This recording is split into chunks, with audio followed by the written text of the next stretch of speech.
the brave MATSCI squad can explain the complex XPS system. Oh, here they come. Let's watch.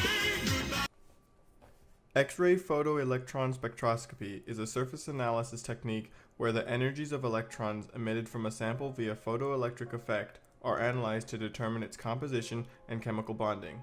The photoelectric effect is the emission of electrons from the surface when it is illuminated by light.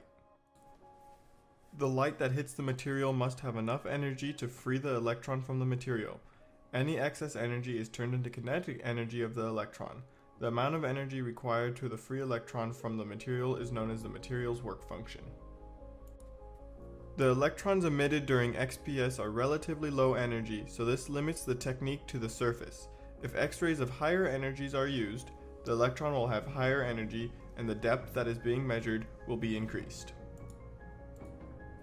XPS has 6 basic components: vacuum system, X-ray gun, electron gun, ion gun, and an electron energy analyzer. The X-ray gun usually produces X-rays of less than 1 electron volt resolution and has an energy greater than 1000 electron volts. An ion gun is usually incorporated into the system to allow for sputtering, cleaning, and depth profiling of the sample. The most complicated part of an XPS system is usually the electron energy analyzer. One type of electron analyzer is a hemispherical analyzer, or CHA. This is where 2 concentric metal spheres are held at different voltages. This creates a pathway where only electrons of certain energy will pass through. Applying different voltages allows different electron energies to be measured. Another common electron energy analyzer is a cylindrical mirror analyzer, or a CMA. This one has 2 concentric cylinders held at opposite voltages. This essentially curves the electron's path and only allows certain energies through. Sample preparation for XPS is quite simple in most cases. The XPS system is under an ultra-high vacuum, and because of that, most solid-state samples require only cleaning. For samples that are in a powder form, it requires the samples to be pressed into a tablet or dissolved and deposited into a substrate that can be mounted. The conductivity of the sample is also an important consideration since XPS is freeing electrons from the surface.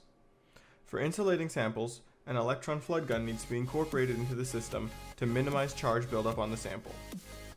Once the sample is mounted and loaded into the XPS's main chamber, a computer program is ran to operate the X-ray gun and collect data from the electron energy analyzer. Since only a few electron energies can be measured at once, scanning time typically can take a while to acquire good enough signal. The data from the XPS trial is then loaded into an appropriate program for analysis. CASA XPS was used for the experiment shown. To analyze the data from XPS, we would recommend consulting the user manual. However, for conceptual sake, we will overview the basics in this video. Remember, XPS counts the electrons that are being freed from the surface of the sample. In an SPS spectrum, the y-axis is the number of counts. This can be correlated to the amount of substance that is present. More on that later. The x-axis is the binding energy. When the electron is emitted, it was part of the bond that is a specific energy. This is how we relate the electron energy to the bond type. When in the program, there is a quantification ability to analyze the data. Each peak has many characteristics to it that should be noted. The peak intensity, the width, and the position in relation to the x-axis. Sharp, tall peaks are simple because they are for particular bonding state and relative amount. For peaks that are more broad, further investigation is needed to properly determine the characteristics of the bond type.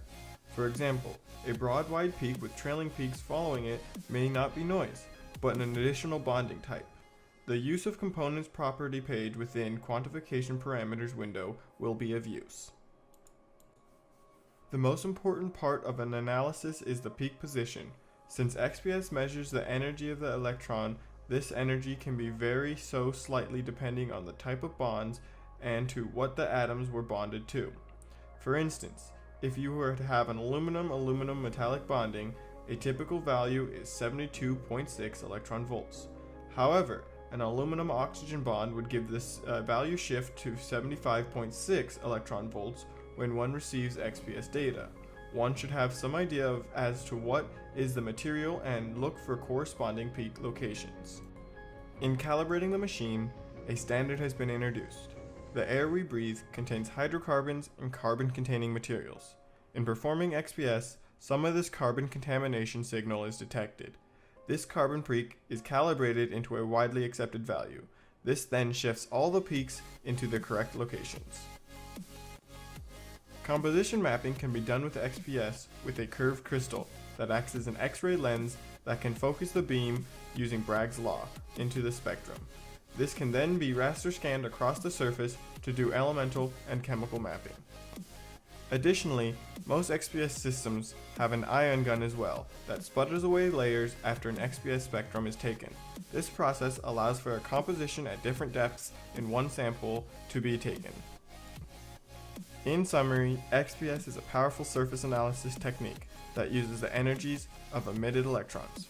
This technique allows us to measure elements, bonding states, and chemical environments. Additionally, we are able to use it to do mapping and depth profiling.